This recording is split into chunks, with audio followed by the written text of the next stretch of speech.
बंधुओं, जब भी अपना हित चाहो या अपना कल्याण चाहो, समाज का कल्याण चाहो और कुछ अच्छा, कुछ नया करने का प्रयास करो, कुछ अलग करने का प्रयास करो, जिससे समाज का भी सुधार हो, आपका भी सुधार हो और संसार में चराचर जितने जीव हैं सबका सुधार हो। और यदि आप चाहते हैं कि आप एक इतिहास ही रच दें, इतिहास रचना चाहते हैं, तो शास्त्र आज्ञा करते हैं, रामचरितमानस आज्ञा करती है, बहुत सारे ऐसे ग्रंथ हैं जो आज्ञा करते हैं, बहुत सारी ऐसी टीकाएं हैं जो आज्ञा करते हैं। कहते हैं कि सज्जनों से पहले दुर्जनों को प्रणाम कर लेना चाहिए। क्योंकि व्यक्ति जब कहीं रहता है ना, तो उसके आसपास सज्जन के साथ साथ दुर्जन भी रहते हैं। कुछ मुखौटे के बाहर रहते हैं और कुछ मुखौटे के भीतर रहते हैं।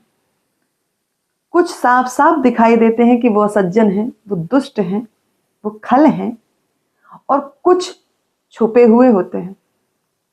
लेकिन फिर भी जब ईश्वर की कृपा हो जाती है, आप अंतर्मुखी हो जाते हैं ईश्वर की कृपा से, तो चाहे मुखौटे के भीतर बैठा हो और चाहे मुखौटे के बाहर बैठा हो, आप उसे पकड़ ही लेते हैं, आप उसे जान ही जाते हैं कि भाई ये क्या है। तो शास्त्र आज्ञा करते हैं कि सज्जनों से पहले दुर्जनों को प्रणाम कर लेना चाहिए। क्यों? क्योंकि जब दुर्जनों को आप प्रणाम करेंगे ना, तो जो मुखौटे के भीतर बैठा है, कम से कम वो तो आपके लिए बाधक नहीं बनेगा। क्योंकि आप समझ रहे हैं, जान रहे हैं और प्रणाम कर रहे हैं, और आप उसको अपने साथ अपनी निगाह में हर वक्त रख रहे हैं। और जो मुखौटे के बाहर है, वो भी कहेगा कि हमसे डर गए, इसलिए हमको प्रणाम कर लिया, हमसे डर गए इसलिए हमको प्रणाम कर लिया। तो प्रणाम करने में क्या बुराई है? श्लोक कहता है, दुर्जनम प्रथमम वंदे सज्जनम तदनंतरम मुख प्रक्षालनत् पूर्वम गुह्य प्रक्षालनम यथा। देखिए, कहते हैं दुर्जनम प्रथमम वंदे, दुर्जन को सर्वप्रथम प्रणाम कर लो। बोले किससे? बोले सज्जनम तदनंतरम, सज्जन से पहले, सज्जन को बाद में कर लीजिएगा, पहले दुर्जन को प्रणाम कर लीजिए। उनको प्रणाम करने से बहुत सारी भलाई हो जाती है। वो जिस रूप में आपका प्रणाम स्वीकार कर ले, कम से कम आपके कार्य में बाधा तो नहीं डालेंगे। किसी भी प्रकार का कार्य हो, किसी भी प्रकार का जो अच्छा कार्य आप करने जा रहे हो, उसमें खुल करके बाधक तो नहीं बनेंगे। और थोड़ा बहुत अगर बनेंगे भी तो वो दुर्जनों का कार्य है, उसके लिए फिर आप क्या ही कर सकते हैं। रामचरितमानस में बाबा तुलसी भी यही कह रहे हैं कि क्या ही कर सकते हैं। कहते हैं किस प्रकार से? बोले मुख प्रक्षालनत् पूर्वम, जैसे सुबह उठते हैं तो सर्वप्रथम हम मुंह तो नहीं धोते हैं, सर्वप्रथम हम स्नान करने तो नहीं जाते हैं, पहले क्या करने जाते हैं? शौच आदि की क्रिया करने जाते हैं। क्या करने जाते हैं? शौच आदि की क्रिया करने जाते हैं। पहले शौच आदि की क्रिया करके हम उसमें पवित्र होकर के जब आते हैं, हम इस लायक हो जाते हैं कि अब हम स्नान कर लें, अब हम मुख धो लें। ठीक इसी प्रकार से सज्जन को बाद में भी प्रणाम करेंगे तो स्वीकार कर लेंगे। हाँ, सज्जनों को बाद में भी प्रणाम करेंगे तो वो स्वीकारेंगे। लेकिन दुर्जन को यदि आपने छोड़ दिया, नकार दिया और वहां से आपने उनकी उपेक्षा कर दी, तब आपके कार्य में पूर्ण रूपेण खलल वो डालेंगे ही डालेंगे। हाँ, डालेंगे। इसलिए रामचरितमानस में तुलसी जी इतना सुंदर कहते हैं, तुलसी बाबा इतना सुंदर संतों को प्रणाम किया है ना, संतों को प्रणाम किया है, साधु को प्रणाम किया है, असाधु को भी प्रणाम किया। बहुतों को प्रणाम करने के बाद उन्होंने दुष्टों को भी प्रणाम किया, और दुष्टों को प्रणाम करने के लिए फिर वो क्या कहते हैं, कहते हैं बहुरी बंदी खलगन सती भाई, बहुरी बंदी खलगन सती भाई, जे बिनु काज दाहिने उबाए, जे बिनु काज दाहिने उबाए, परहित हानि लाभ जिनके रे, परहित हानि लाभ जिनके रे, उजरे हरस विषाद बसेरे, उजरे हरस विषाद बसेरे। कहते हैं मैं बहुत हृदय से सती भाई खल को बंदी मैं प्रणाम करता हूं, हृदय से प्रणाम करता हूं, बारंबार प्रणाम करता हूं। तुलसीदास जी कह रहे हैं मैं बारंबार प्रणाम करता हूं। कहते हैं मैं इसलिए प्रणाम करता हूं क्योंकि जे बिनु काज दाहिने उबाए, क्योंकि जो दुष्ट होते हैं ना, जो खल होते हैं ना, वो बिना काज के अकारण ही अपना हित करने वाले के भी प्रतिकूल हो जाते हैं। बिना कारण के ही वो आपका हित चाहते हैं, कोई कारण नहीं है, कोई कारण नहीं है, लेकिन फिर भी वो आपका हित चाहते हैं, फिर भी वो आपका अहित करने के लिए तत्पर रहते हैं। यदि आप उनका अच्छा कर भी रहे हैं, कह रहे हैं जे बिनु काज दाहिने उबाए, फिर आप यदि उनका अच्छा करना चाहते हैं, आप उनका हित करना चाहते हैं, फिर भी वो आपका हित नहीं करेंगे, वो आपके अपना हित करने वाले के भी प्रतिकूल हो जाते हैं। दुष्टों की यह विशेषता होती है। कितनी सुंदर सुंदर लेखनी चलाते हुए दुष्टों की भी प्रशंसा यहां कर दी है तुलसीदास जी ने। तो 6 दोहों में प्रशंसा की है, 6 चौपाई में और 1 दोहे में प्रशंसा की है दुष्टों की, कि दुष्टों को सर्वप्रथम प्रणाम करना चाहिए, सज्जनम तदनंतरम, सज्जनों को बाद में प्रणाम कर लेना, सज्जनों को बाद में प्रणाम कर लेना।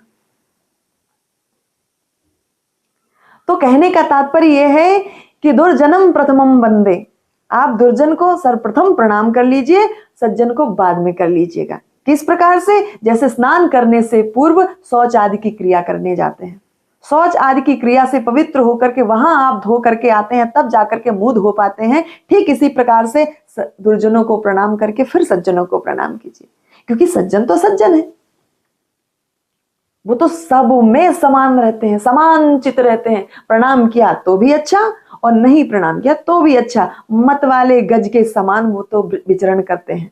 जिस प्रकार से मतवाला हाथी चलता चला जाता है, कुत्ते भौंकते रहते हैं, ठीक उसी प्रकार से मत वाले गज की तरह ही सज्जन होते हैं। उन्हें कोई फर्क नहीं पड़ता कि पीछे कुकर पड़ा है, सूकर पड़ा है, बंदर पड़ा है, बिल्ली पड़ी है, कौन पीछे पड़ा है, भालू आदि पड़े हैं, कोई फर्क नहीं पड़ता।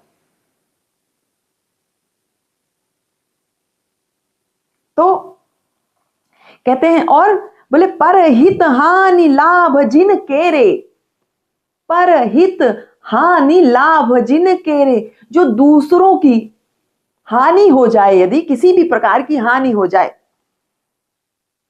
दूसरों की हानि हो जाए तो वो उसी में ही अपना लाभ समझ बैठते हैं। आहा बहुत अच्छा लगा, उसका नुकसान हो गया, बहुत अच्छा लगा, उसकी मोटर गाड़ी जा रही थी ठुक गई, बहुत अच्छा लगा, उसके घर में विवाह हो रहा था टूट गया, बहुत अच्छा हुआ।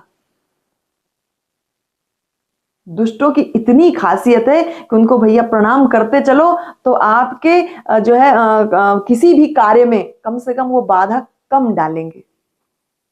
कहते हैं परहित हानि लाभ जिन केरे, वो दूसरों की हानि में ही अपना लाभ समझते हैं। आहा बहुत अच्छा है। और उजरे हरस, कोई यदि उजड़ जाए, बिखर जाए, टूट जाए, किसी का घर टूट जाए, किसी का मकान टूट जाए, किसी का पति मर जाए, किसी के साथ कुछ भी हो जाए गलत, तो वो उसी में प्रसन्नता देखते हैं, उसी में प्रसन्न रहते हैं। आहा, बहुत अच्छा हुआ। उजरे हरस, उनको इतना हर्ष, इतना उल्लास, इतना आनंद होता है कि जिसकी कोई मतलब सीमा ही नहीं है। आनंद का पारावार चढ़ जाता है दुष्टों के लिए जब कोई उजड़ जाए तो। और विषाद बसेरे, और अगर कोई बस जाए, किसी का नया नया घर बन जाए, किसी का नया घर मकान बन जाए, किसी की सुंदर बहू आ जाए, किसी के घर में सुंदर लक्ष्मी का जन्म हो जाए, किसी के घर में राज लक्ष्मी आ जाए, किसी के घर में धन लक्ष्मी आ जाए, किसी के घर में कुछ भी हो जाए, किसी का घर बस जाए, किसी का परिवार बस जाए, तो उन्हें इतना विषाद होता है, इतना विषाद होता है मानो किसी जहरीले नाग ने डंक मार दिया हो। आपके हर्ष को देखकर, आपके बसने को देखकर वो अपने घर में सुख चैन खो बैठते हैं। उनका दाना पानी छूट जाता है कुछ दिनों के लिए, वो इसी ताक में रहते हैं कैसे इसका नुकसान हो, कैसे इसकी हानि हो। इसलिए कहते हैं बहुरी बंदी खल गन सती भाई। मैं बहुत हृदय से प्रणाम करता हूं, बहुत हृदय से दुर्जनों को प्रणाम करता हूं कि भैया तुम बड़े नीके हो, नीके हो और सदा सर्वदा कुंभकर्ण की तरह सोते ही रहो। तुम्हारे सोने में ही सबका हित है, सबकी भलाई है। तुम जितना सोओगे कुंभकर्ण की तरह, 6-6 महीने की नींद लोगे, उतना ही सज्जन सुखी रहेंगे, घर परिवार सुखी रहेगा, सबको आनंद होगा, सब उल्लास में भरेंगे। और फिर सुंदर दूसरे दोहे में क्या कहते हैं वो, दुष्ट तो इतने होते हैं कि मनुष्य तो मनुष्य ही सही, भगवान से भी बैर ठान लेते हैं। दूसरी चौपाई में तुलसीदास जी कितनी सुंदर लेखनी चला रहे हैं।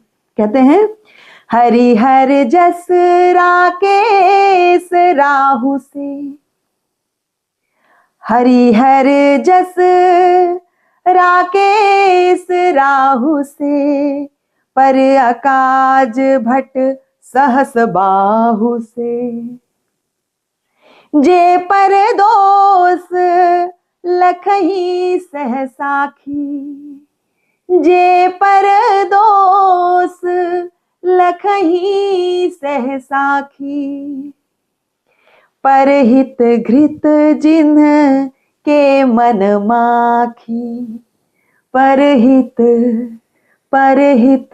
घृत जिन्ह के मन माखी। और बताओ भाई, कहते हैं हरि हर जस राकेश राहु से, इतने दुष्ट होते हैं कि हरि यानी नारायण, हर यानी भगवान भोलेनाथ शंभु, जस यानी उनका यश यदि कहीं गाया जा रहा हो ना भाई, तो राकेश राहु से, राकेश पूर्णिमा का जैसे चंद्र होता है ना, उसको ग्रसने के लिए राहु के समान हो जाते हैं वो। पूर्णिमा के चंद्र को कभी कभी राहु ग्रसित कर लेता है ना, ग्रहण लगता है। ठीक इसी प्रकार से भगवान का जब यश गाया जाता है ना, हरि का यश गाया जाता है, भगवान विष्णु का यश गाया जाता है, भगवान श्री कृष्ण का, राम का यश गाया जाता है, हर यानी भगवान भोलेनाथ का, शिव महापुराण की कथा चल रही है शंभू जी की, उसमें बाधा पहुंचाने में किंचित मात्र नहीं चूकते हैं। उसमें बाधा पहुंचाने के लिए वो बिल्कुल राहु के समान हो जाते हैं। जिस प्रकार से राहु ग्रहण दोष लगा देता है, पूर्णिमा के चंद्र को ग्रस लेता है, ठीक इसी प्रकार से बाधा पहुंचाने में वो किंचित नहीं चूकते हैं। दुष्ट इतने प्रबल, इतने महान होते हैं। इनकी महानता ही तो बताई है, किस किस प्रकार से बढ़ते हैं, किस किस प्रकार। और फिर कहते हैं पर अकाज भट सहस बाहु से, वो दूसरों का कार्य बिगाड़ने के लिए सहस्त्र बाहु के समान वीरता दिखाते हैं। दूसरों का कार्य बिगाड़ने के लिए, दूसरों के हित का अहित करने के लिए वो सहस्त्र बाहु के समान वीर हो जाते हैं। हाँ, और फिर कहते हैं जे पर दोष लखहि सह साखी। जो दूसरों के दोषों को, दूसरे के दोषों को किस प्रकार से देखते हैं, बोले मतलब जैसे शेषनाग जी सहस्त्र मुख वाले हैं, शेषनाग जी सहस्त्र मुख वाले हैं, इसी प्रकार से वो अपने अपने नेत्रों को हजार आंखों से लोगों के दोषों को देखते हैं। हजार आंखों से लोगों के दोषों को देखते हैं। और फिर कहते हैं परहित घृत जिनके मन माखी। जैसे कोई घी भरा रखा हो, घड़ा भरा रखा हो, उसमें कोई मक्खी आकर के टूट जाए, गिर जाए, तो वो घी खराब कर देती है, घी खराब कर देती है। ठीक उसी प्रकार से वो हित रूपी घी में अपने मन को मक्खी के समान बना करके उसमें गिरा देते हैं, भले ही वो मक्खी मर जाए।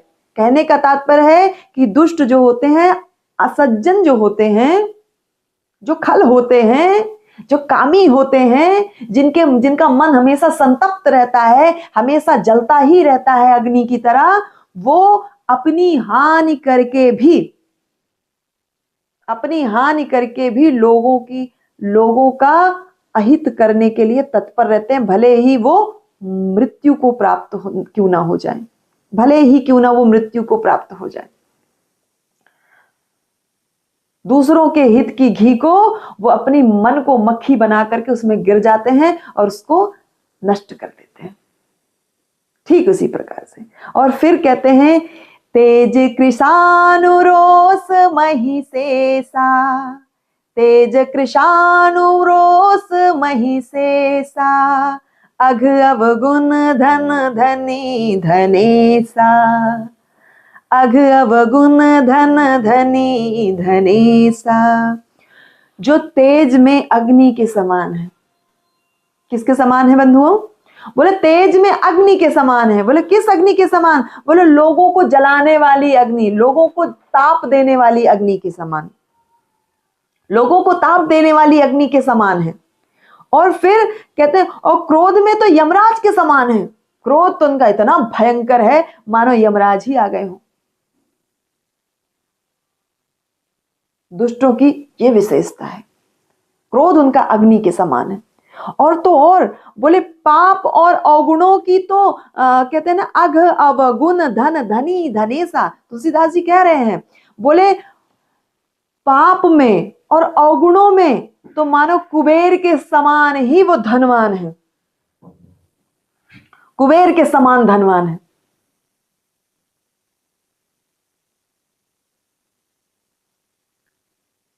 तो आप क्या कहेंगे? कहने के तात्पर्य तो यहां यही है बंधुओं कि हमेशा जब अपना हित चाहो और आपको पता हो कि आपके पास बहुत सारे दुष्ट, बहुत सारे खल रहते हैं, तो उन्हें सर्वप्रथम प्रणाम करते रहो। क्या जाता है, क्या जाता है? उन्हें प्रणाम करो और अपना कार्य करो, अपने हित का कार्य करो, समाज के हित का कार्य करो। समाज का भी कल्याण हो, आपका भी कल्याण हो। और बोले उदय के तु समहित सब ही के, उदय के तु समहित सब ही के, कुंभकर्ण सम सोवतनी के, कुंभकर्ण सम सोवतनी के। कहते हैं कि वो दूसरों का नाश करने के लिए, दूसरों को परेशान करने के लिए केतु के समान है भाई। इसलिए हमने अभी पहले ही कहा कि वो जितना ही कुंभकर्ण की तरह सोते रहे, उसी में सबके लिए हित है, सबका नीका है। नीकी मतलब नीक मतलब अच्छा, सबके लिए अच्छा है। इसलिए कहते हैं कुंभकर्ण सम सोवत नीके। यदि वो कुंभकर्ण की तरह सोते रहे तो उसी में सबसे अच्छा है, बहुत अच्छा है, बहुत अच्छा है। क्यों?